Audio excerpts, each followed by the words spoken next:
I don't know if you guys have already touched on this topic or not, but I was actually wondering, because I live actually right near downtown Bangor, what do I look for if someone's on bath salts? What are they, what are they going to look like? How are they going to act? Let me give you what we're, and you can jump in, Lieutenant Reagan, if you want to. Let me tell you what we're seeing, what we're currently seeing, and it kind of runs the gamut. What we have seen, I guess I should say, we're seeing people who have so much anxiety that they can't sit still. I mean, they are just constantly moving, and I mean for hours. It's unbelievable. Their arms are moving, their legs are moving, they can't sit still, their heartbeat is up, their blood pressure's up. That's one scenario. Another scenario is they're just paranoid. They're running around thinking running through the bushes thinking somebody's chasing them. They break into, or they go into buildings. We just had one, if you've read the paper, you'd realize that we just had one in a convenience store who tore the bathroom apart, literally tore the bathroom apart and caused a great deal of damage to it. Why? Because they were paranoid and thought somebody was in there trying to kill them. We see, it is, when I said earlier, this drug is unpredictable, that's exactly what I mean. It is unpredictable. We don't know what we're going to. When we get a call of a suspicious person, when we get a call of somebody who might be on bath salts, I said we send, it's a minimum 2-officer call, simply because we don't know what we're getting into. And we don't try and judge it until we get there. When we get there, we look and see what we've got, and then we have to make some very quick snap judgments. We need to make some very quick decisions about how we're going to deal with this person based on what we're presented with. Yeah, this is a medical emergency. This is not a law enforcement issue. It just presents itself that way. You get somebody acting strange, law enforcement shows up for it. It's not a crime. We have to get medical EMS on board. Heart rates are up, anxiety is up, paranoia is up, agitation. You can see them sweating. They may be looking around, they have a basic fight or flight posture. So we're looking for those kind of things. So if you're dealing with somebody like that, please don't hesitate to call. And the other thing to also want to emphasize, I mean, yeah, we bring this attention about bath salt, but don't go seeing everybody and say, oh, that's a bath salt guy, that's a bath salt guy, that's a bath salt guy. I mean, the gazillion reasons why someone may have all those symptoms could be the fact that they're just psychiatric, off the medication. Someone could have a stroke. Someone could have a heart attack. I mean, there's all these different things.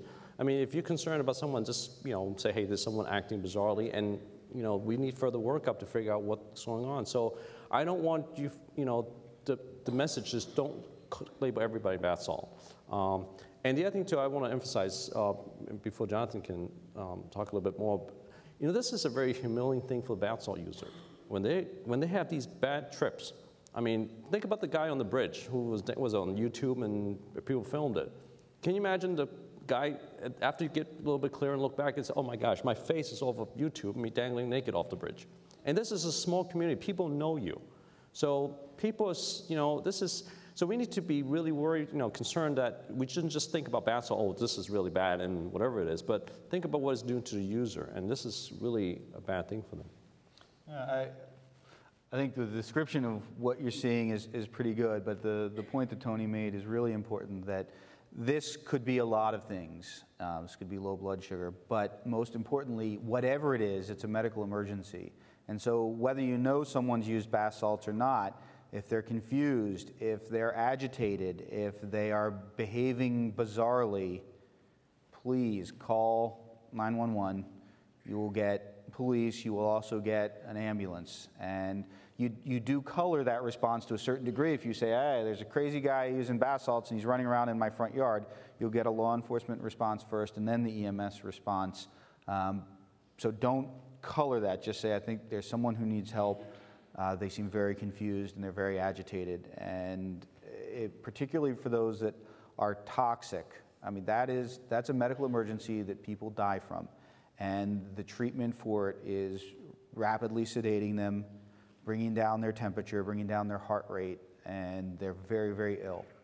More importantly, don't intervene on your own behalf and say, oh, I'm going to see what I can do to help this person by talking them down. I think you should try to really, I mean, this is not just for bath salt, this is really for someone who's really agitated. I mean, it takes special, we need to have certain skills to talk to these folks. You need sometimes extra people to help you talk to them. So don't, I mean, it's good to be a good Samaritan, but in these cases, I think the best thing you can do is report it. Now, I know with someone who may have family members, and it's hard not to talk to your family member, I guess you may have to do some stuff, but just also be mindful, you need to have safety. That's the primary concern. You know, if you're going to be talking to some family member, don't do it in closed space. Try to do it, hey, Bob, let's go talk outside so we can, it's a little safer, we can keep an eye on you and so forth. Don't do it in a closed room with locked doors. I mean, this is just not a wise thing to do, so just something to think about. Our officers have become very, very good at responding to these calls and responding appropriately to them. They've also become very good at knowing kind of anecdotally whether or not the person is using bath salts. It's not an end-all. They're not, my officers don't have a test in their brain that allows them to determine that, but they know what they're presented with and they know how to deal with these cases. Why? Because we've had so much experience with it now. But the points are very, very well made. When you see somebody, the message is, don't become confrontational with somebody. We as individuals tend to, you know, when somebody comes up and gets in your face, is to yell and scream at them, push them away, and you know, I'm telling you, don't do that. Don't, you know, call 911. Let us deal with it. Don't become part of their delusion. Don't become part of their. Don't play into the psychosis. Don't play into the hallucinations and the paranoia that they've got. If they think somebody's out to kill them, and all of a sudden they think that you're the person who's out to kill them, because you're now being confrontational with them, you're putting yourself in jeopardy, and perhaps your family or anybody else that's around you. We're asking you, give us a call, we'll deal with it, we know how to deal with it, we deal with it appropriately, and we get them the attention they need, because unless they're breaking the law, unless they have actually assaulted somebody, done something to actually break the law, they're going to the hospital. Pat Kimball from Wellspring with a question for our panel. Hi, I just want to first thank you all for being here. This is wonderful. If you're not familiar with Wellspring, for 40 years we've been providing substance abuse treatment to the people in Maine, and particularly in the Penobscot County. And I will tell you, we're one of those programs that fight on a daily basis for budget cuts and trying to keep our doors, and unfortunately have a wait list. And we are already being inundated with clients who are presenting and sharing with us that bath salt was the last drug that they used. So we're very much concerned about that issue. I also want to thank the audience. I haven't seen this many people come forward to talk about addictions since we decided to open up a methadone clinic when we realized that we had an opioid problem in Penobscot County. So it really says something that people see this as an issue. But what I really want to say is, and I think I heard you say it before in asking the question, isn't this a public health issue?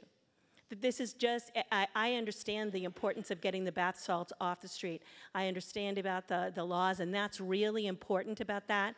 But isn't this a public health issue in regards to addiction and what that's doing to the Bangor area, to Penobscot County, in our state? And I just want to thank you all for being there. But again, I believe it is a public health issue. And I'm with my friend Sean Yardley, and I think we can be in agreement with that.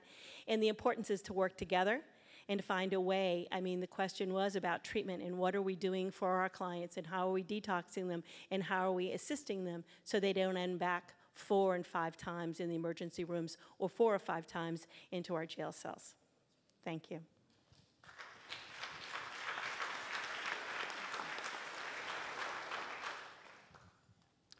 One more question for our panel. Hi, I'm very concerned and curious what you recommend. It kind of concerns me when you say if we see somebody who we think is on bath salts to just put it in your hands, call 911, or reassurance that they'll get to a hospital. About a month and a half ago, I had a loved one that I was concerned about on bath salts, assaultive towards people in the house. I had EMS come, Bangor PD come. There's nothing that they could do. So I was left, you say don't get involved. I was left to make sure my loved one made it to the hospital without harming himself or anyone. I was left to then the next day go into their home and personally dispose of through my shirt, so I didn't touch the stuff, 16 bags of this monkey dust. It concerns me when you say just put it in your hands when these are the kind of things that happen. I mean, it's one thing to say, we'll deal with it, but then on the other hand, I called 911. I had EMS there. I had Bangor PD there. The officer there was more concerned about looking up at the sky. I tried to escalate the loved one, so maybe they would throw cuffs on him, but it was pretty much hands are tied. So in those instances when we try to do what you say, what do you then recommend? It's very concerning. I personally have found a container of bath salts downtown on the bricks. I mean, I have young children. If anybody just touches this stuff, I mean, I personally really wanted to make sure that this stuff ended up in a toilet and not in anybody's body.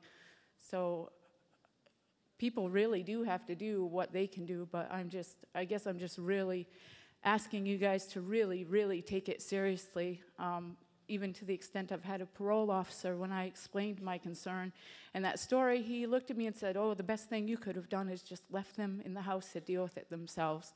These are people that we know, faces in our community, people that we care about, and it's not a job title, it's not a matter of passing the buck. I mean, these are lives that are being destroyed, so I guess that's all I have to say.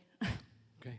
I will tell you that if I didn't know, or if any of these other gentlemen here at the table with me did not take this seriously, we would not be here in front of you today. I can assure you that we are taking it very seriously. I have been on a movement here to educate the public, to make this known about what's going on out there. We've put our own people out there training other officers, training healthcare professionals, training schools, trying to get people knowledgeable of about what these drugs are. The law is against us, in my opinion, right now. It does not support our efforts. If our hands are tied, it's because the law has tied them. We don't have any right to take anybody into custody who has not committed an offense, a criminal offense that is one that we can actually arrest them for, and we cannot take anybody into custody who is not a danger to themselves or others. We're police officers, and we have to act under the guise of the law, and the law allows us to take people into custody for certain reasons. We don't want to, nor do you want us taking people into custody for reasons that are unjustified. The law allows us to do certain things. It prohibits us from doing other things. In these cases, these are not people that we have the right to take into custody, and therefore we can't. Do I think the laws need to be changed? Yes, I do. Do I think that we need that the folks out there, you folks out there, if you see problems with the current laws, that you need to fight to have them changed? Absolutely, and I encourage you to do that. Currently, the laws are not there to assist us in the way that I think is appropriate. However, they are the laws that we have to work with right now.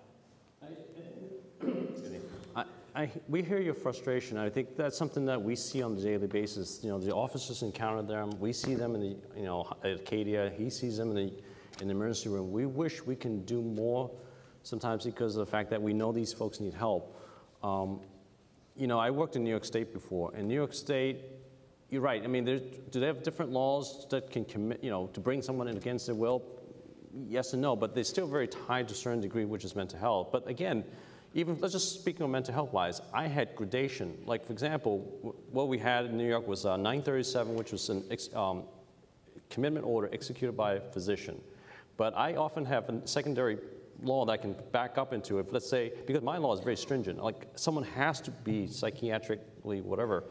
But I can fall back on, there's a law called 958, which is basically for a social worker to commit. So I would say, hey, I can't commit under my law, but Marty, you're the social worker. Is there anything that fits you? I don't have that ability in Maine. So I think, again, we want to do more. I think maybe drug court being one way that can help, I don't know. But, so before, one other thing I just also want to emphasize. While sometimes the legal piece is tied into what they can do, if your son or loved one have also simultaneous psychiatric conditions, you can also call crisis. Crisis can make a home visit who can also evaluate to see if, okay, maybe he didn't meet the law at the time the officer saw the patient, but maybe we can take him because now the patient is truly psychotic and we may think it's due to a psychiatric illness. So there's a backup in that sense. Now, for someone with purely substance abuse, we don't have that yet, but I like to see it, but it's not happening right now.